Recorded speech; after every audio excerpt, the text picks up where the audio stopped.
2018 NASCAR Whelen Euro Series starts its journey around Europe with 4 races at the Circuit Ricardo Tormo just outside of Valencia. There'll be 2 races for the Elite 1 division and 2 races for the Elite 2 division over the course of Saturday and Sunday. But it's not just about the American NASCARs out on circuit, it's about everything else that goes on around the venue as well. With that traditional American build-up to each one of the races, there are trade stands to enjoy, and lots of American car clubs and others bringing their cars to the circuit.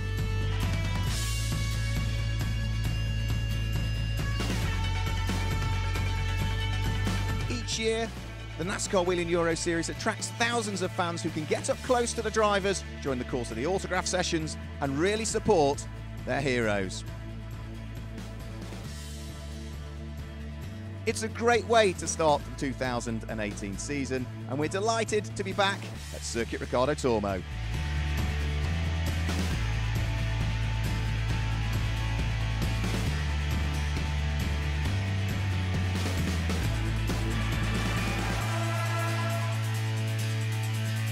Let's have a look at some of the action we're going to see over the course of this weekend. In a few weeks' time, the 2018 NASCAR Whelen Euro Series gets underway at Valencia in Spain, where the cars will provide plenty of racing action for the fans.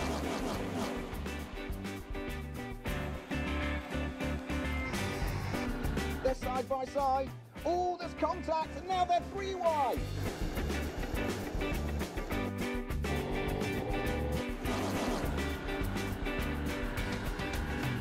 It's a real festival atmosphere of motorsport for all of the fans.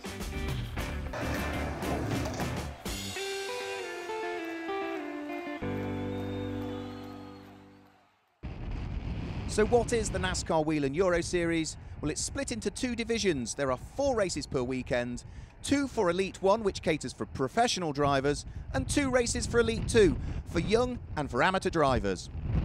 So there are 16 laps scheduled. It's a 4-kilometre circuit, and for the final time this weekend, the Elite 1 division are going to be racing around Circuit Ricardo Tormo. So up towards turn number 13, a sweeping left-hander at turn number 13, which almost immediately brings you into turn number 14. The sweeping left-hander brings you up to turn 14, which is Adrian Campos. The final corner, neat 2x2 order. It is the blue Brax Racing Chevy of Mark Housens that sits there on pole position. Alan Day at the wheel of his Cal Racing Chevy, the yellow car that sits alongside. The red lights are on. The safety car, the Ford Mustang, is going to peel its way as late as it can into the pit lane. The drivers all listening to what they were told, nose to tail and door to door to the car next to them. There's a little bit of a gap further down through the grid by the look of things, but they need to close those gaps up as they head towards the lights which are on the gantry at the moment. Green lights are turned off in a second, and away we go. A great start from Mark Housens from the front of the field as he charges his way up towards turn 1 for the first time. It's Mark Housens that leads the pack towards turn 1, and as they turn their way through turn 1, Alan Day was side by side with him and is still side by side with him, but runs very, very wide coming out of the corner. Laurens Halsman at the wheel of car number 50 runs wide as well. Nicholas Orsari further down seems to be slowing, and there's a little bit of bumping and boring. It looks like 2 wheels on the grass there for Mark Housens as he looks to try and hang on to the lead of the race, but up towards turn 3 he's side by side with the Cal Racing Chevy of Alan Day, race winner from yesterday, who's going to go through and take the lead of the race by the look of things at turn number 4. Gets a little bit sideways midway through the corner. Mark Housens hangs on to 2nd place as they head round through turn 5. Laurens Halsman is there in 6th place, and as they charge their way up towards turn number 6, it is Laurens Halsman in 3rd place, rather. It is Freddy Gabion who's there in 4th place. Anthony Kumpen is there in 5th place and 6th at the moment. We'll just have to pick out. Mark Housens looks for the lead of the race, can't quite squeeze his way through. A little bit of body damage on the front right-hand corner. That's not going to hamper his progress. He's looking hugely keen here to try and work his way past Alan Day. As they head up towards turn number 11, he dives up the inside, locks the brakes and squeezes his way through. Alan Day's running a little bit wide. That might just allow Laurens Halsman to run alongside as they head up towards turn number 12, and they're side by side for 2nd. Halsman squeezes his way through, so Alan Day didn't do a great deal wrong there, but a great move by Mark Housens opened the door, and that allowed Laurens Halsman to work his way through. So Alan Day briefly in the lead of the race, down to 3rd as they head up towards Adrian Campos at the end of lap number 1. Now out of the corner, up through the gears, front three, pretty much equidistant. Fred Gabion, who sits there at the wheel of the Toyota in 4th position, under pressure from the double champion, the Belgian driver from PK Carsport, Anthony Kumpen, who's still there in 5th place, and 6th at the moment is the local driver, Borja Garcia, as they work their way onto lap number 2, and the squabble for the lead of the race is on as Loris Huisman looks one way, looks the other. Is he up the inside of Mark Goossens? There's more contact, I think, up there, and yeah, you can see the damage to Mark Goossens' car as Loris Huisman, I think, just outbraked himself there and made contact with the Belgian, and that has allowed Alan Day to go through and take up the lead. Through turn number 4, onto turn number 5, Alan Day now leading. Loris Huisman's with damage to the front of his car following the contact there in 2nd place. 3rd place now is Fred Gabion with everything that was going on up at Douin at turn number 2, the 2nd left-hander that we've got on the course.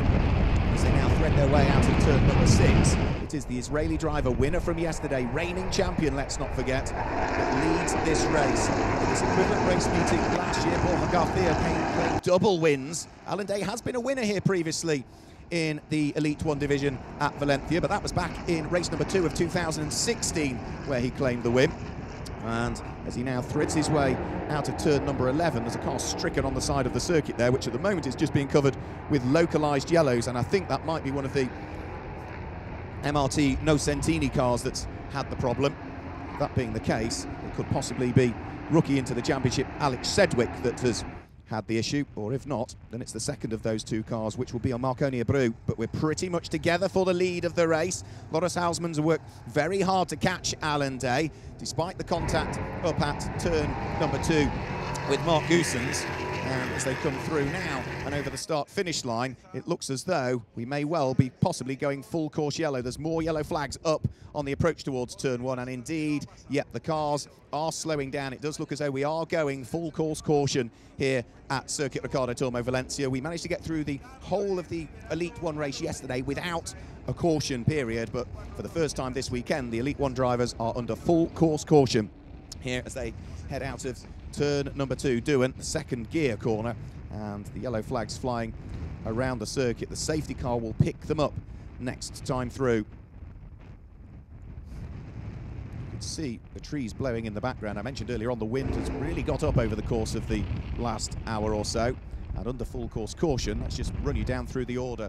It's the Israeli driver driving the Chevy for Cal Racing, the reigning champion Alan Day, that leads the race at this stage. In 2nd place is the Dutch driver, which is Loris Huisman, making his debut in the championship at the wheel of his Hendricks Motorsport run Ford. They are a new team to the championship this year. Loris Huisman also leads the junior trophy at this stage for the younger drivers in the field. So neat 2x2 order round through the ever-sweeping turn number 13, which instantly brings you up to turn number 14, so you never take the steering lock off through 13 before you get to 14, so you have to sort of brake and turn at the same time. So it's a difficult corner, turn 13, to get turn 14 right, which is important because the momentum off turn 14 gives you all of that speed that you need down the 650-metre straight here at Circuit Ricardo Tormo. The safety car is about to peel its way off into the pit lane. We're about to get racing back underway here in Valencia with the final race of the weekend for the Elite 1 division. Neat 2x2 order up towards the start-finish gantry, and when we get the green flag, we are good to go racing again here in Valencia. It looks as though Christophe Bouchou further back managed to get a good start, and he's looking to try and find a gap to muscle his way through, but the gap closes. But as the main pack head up towards turn number 1, it's a great restart from Alan Day, who sweeps around the outside of Loris Huisman to take up the lead of the race. Anthony Kumpen's looking to try and sweep his way through and past Fred Gabion and take up 4th position, but onto the brakes and up towards Douin, which is turn number 2. It is Alan Day that leads. Anthony Kumpen looking to try and take 2nd place away from Loris Huisman as they head round through turn number 3, and it looks as though Kumpen, last year's runner-up, has managed to squeeze his way through. Loris Huisman's still looking to try and brave it out though, but he's now got to try and close the door if he can, and he hasn't been able to, so he's dropped another place. He's going to drop down into what will now be 4th position. Gets up towards turn 6 and tries to reassert himself back into 3rd, and a good run out of 6th through the left-handed kink at 7 and up towards the left-hander at 8 should play into his favour. So briefly down to 4th, back up to 3rd, and now it looks as though joining him for company is Salvador Tinio Arroyo and Fred Gabion, so 2 for the lead, and then we'll 2 wide coming out of 8, but Salvador Tinio Arroyo eventually gets the job done. hangs on to 4th position. The number 3 Toyota of Fred Gabion's there in 5th place, and local hero Borja Garcia completes the top 6. Up towards the kink at turn number 12, they thread their way, so through the kink, the right-hand kink at 12, and then up towards the never-ending almost left-hander at turn 13. And this is lap number 7 that is about to be completed. Yesterday's race winner leads the race. Last season's runner-up sitting there in 2nd position. In 3rd place is Loris Huismans, driving for the new team for this year, Hendricks Motorsport. And then we start to see a bit more of a gap as they all feed their way over the start-finish line. But it is Fred Gabion who is sitting behind Salvador Tinio Arroyo in 4th and 5th places respectively, as they turn their way through Aspar, turn number 1, and in towards the braking area for the 2nd gear left-hander at Douin. The top 3 not close enough to each other for a change of order there. And as they accelerate their way up towards the 3rd gear kink at turn number 3, they'll be onto the brakes very shortly and in towards Nico Triol, which is the 2nd gear right-hander at turn number 4. And almost you sort of keep the right-hand lock on before you then instantly head in towards the unnamed turn number 5. And then it's up the hill and in towards the left-hander turn number 6, back down into 2nd gear once more, which is Aniel Nieto. So through turn number 6, they thread their way. There goes number 11, Stanis Longines. He's fighting away with Christophe Beauchou, and they will be squabbling over 8th and 9th place at the beginning of this lap. Stanis Longines was behind the number 66 car, but he's managed to squeeze his way through and past the hugely successful sports car driver.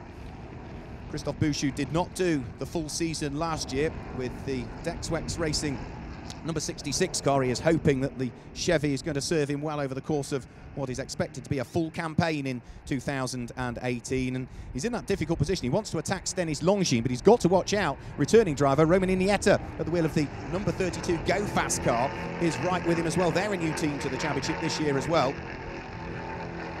Stanis Longines bouncing over the curbs. The lead cars already heading out of turn 14 and onto the start-finish straight. Here's the squabble for 4th, 5th and 6th. Salvador Tinio Arroyo heading, sliding his way out of turn number 14. As into the pit lane comes Loris Huismans. So Loris Huismans, who was in 3rd place and was leading the junior category, heads into the pit lane. Now, is that a problem with the car, or is that a drive-through penalty that Loris Huismans has been given? Because he's come into the pit lane, he was running in 3rd place, and I'm not sure whether that might be a penalty possibly for him. The car is trundling its way down towards the very bottom of the pit lane, so one can assume there's perhaps, for some reason, a drive-in. And if that is the case, it may well possibly be something to do with what happened between himself and Mark Goosens earlier on in the race.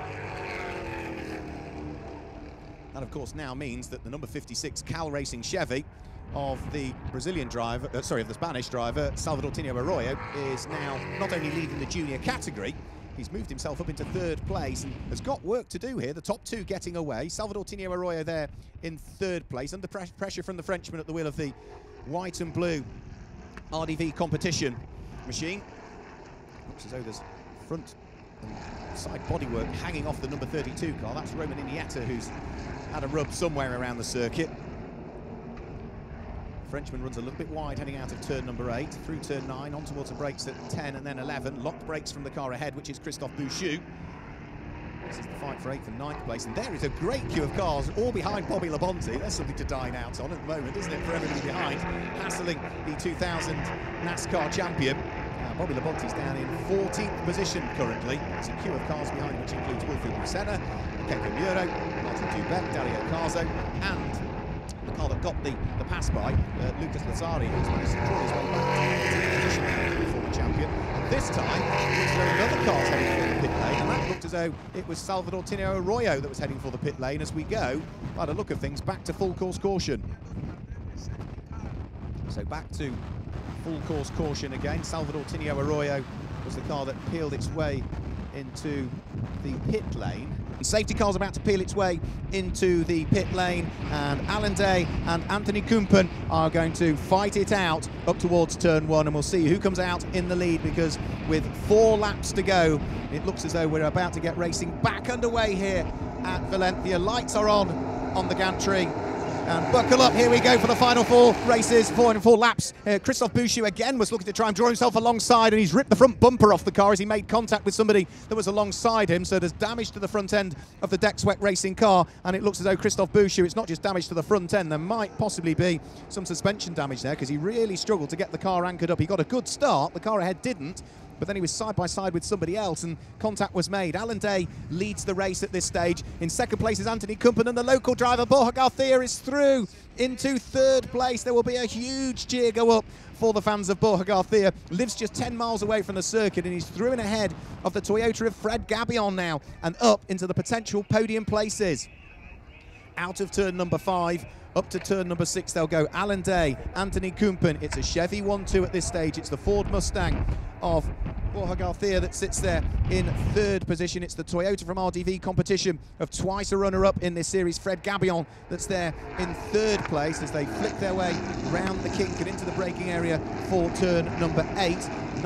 Fifth place at this stage is going to be the number 11 car of Stanis Longines, and Gianmarco Ercoli, who is at the wheel of the number 9 machine, in 6th place, will also still be leading the Junior Trophy at this stage. And if he can claim a win in the Junior Trophy, he'll be absolutely on a high heading towards his home races next time round at Franciacorta in Italy. Through the left-hand kink at turn number 13 and up towards turn number 14. This is lap 13 that is about to be completed. So through the left-hander at Adrian Campos they'll go. There is car number 3, having dropped out of the podium places, Fred Gabion. The Frenchman will be desperate to try and return the favour on the Spaniard, Borja Garcia, that lies directly ahead. But Borja Garcia at the moment is attacking Anthony Kumpen, the Belgian driver from PK Carsport, the Chevy that's just ahead. He's not close enough to do anything heading in towards Aspar. It's just too fast a corner, turn 1 here at Valencia, but on the brakes at Douin, that might give him an opportunity, but he needs to watch the door as well, because Fred Gabion at the wheel of his Toyota is poised and ready to pounce, and will almost bumper to bumper as they went round through turn 2. Up towards the left-hand kink at turn number 3, and then onto the brakes at turn 4, which provides an opportunity if you can get up the inside at turn number 5, but Fred Gabion is not going to bother there. I think he might just keep his powder dry for the moment and maybe have a go elsewhere around the lap, or perhaps with another lap or so to go, there might be an opportunity for him somewhere.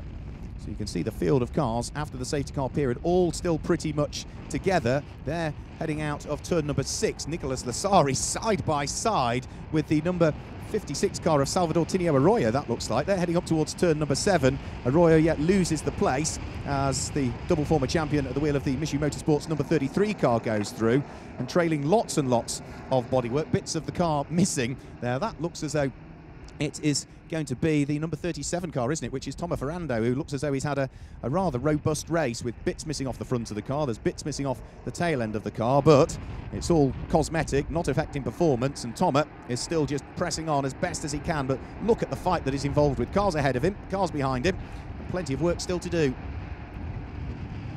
Very quick out of turn number 12 is Tomo Ferrando, as is Lucas Lasari, who is looking to try and squeeze his way through. There was defensive work being done by the car ahead, and that has cost Lucas Lasari an opportunity to try and get a good run onto the main start-finish straight here. 2 laps to go, 14 laps completed, and Lucas Lasari is now under pressure from Tomo Ferrando, as up the inside at turn number 1 goes Freddy Gabion, back into 3rd place. Borja Garcia back down into 4th place, and will now may not feature on the podium at his local circuit.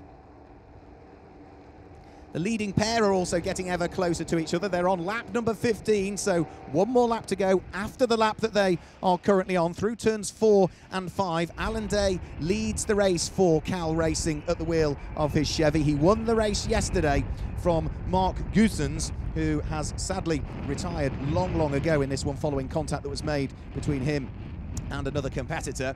And well, for Anthony Kumpen, who finished just off the podium yesterday, he was in 4th place yesterday.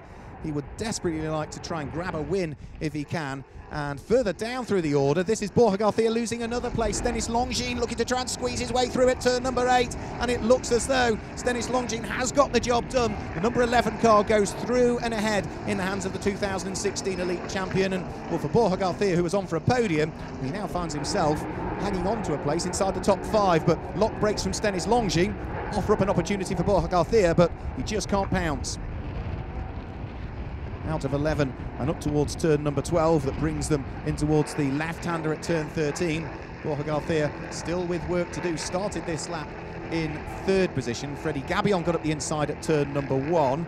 Stanis Longines got up the inside at turn number 8. He will finish this lap, not in 3rd, but in 5th position as onto the final lap of the race. Now goes our race leader, Alan Day. So 1 lap to go. Alan Day is now just 4 kilometres away from a double win in Elite 1 in the NASCAR Wheel and Euro Series. And, well, is there anything that Anthony Kumpen can do about it? The best overtaking opportunity is where they are now, which is turn number 1. So he's got to now work really hard just to close those 4 or 5 car lengths between himself and Alan Day. And such is the gap between the pair of them, I'm not entirely sure that that's possible. Through turn 4, up towards turn number 5, the double 2nd gear right-handers. The circuit then starts to climb to bring them uphill into turn number 6. Alan Day looking as though he is on for the overall win. Gianmarco Ercoli down in 7th place, looking as though he is on for the win in the Junior Trophy.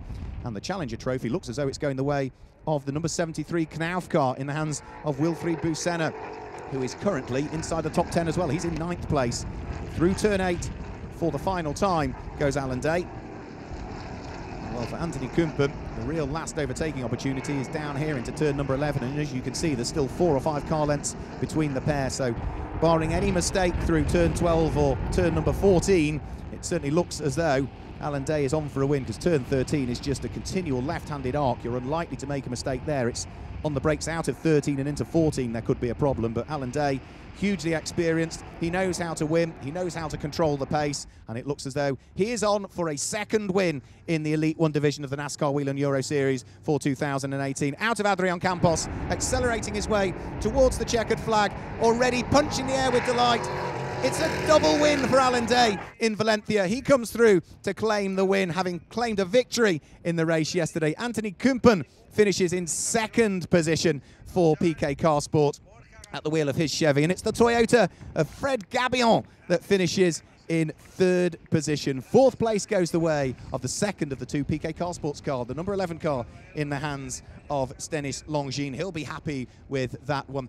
5th place ultimately for the Alex Caffey Racing Ford Mustang in the hands of double winner from Valencia last year, but unfortunately not a podium even for him this weekend here. But Borja Garcia has claimed a chunk of points to look forward to, hang on to, and head towards Franciacorta. Great scenes down there in the pit lane. Alan Day was stood on top of the car celebrating yesterday, and let's just have a look and see what celebrations he's got planned for today. Himself and the Cal Racing team are going to be hugely happy, and what a great weekend to start your title defence. Having claimed the championship in 2017, he is going to walk away from Valencia with maximum points in 2018.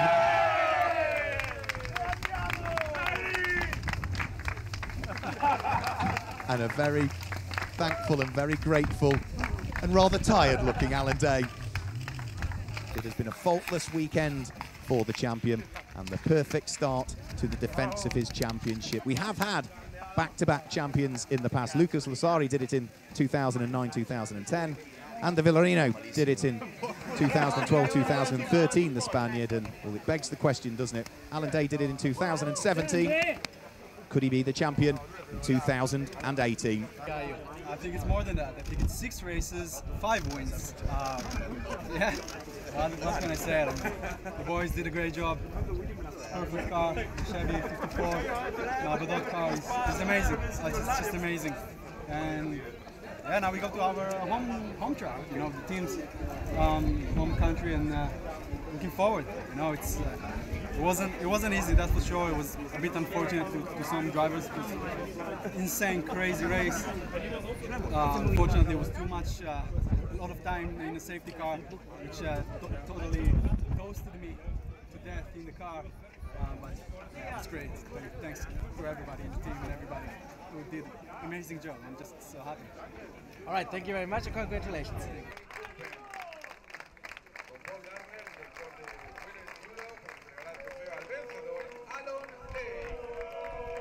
So it's a double win for Alan Day in the Elite 1 division of the 2018 NASCAR Wheel and Euro Series.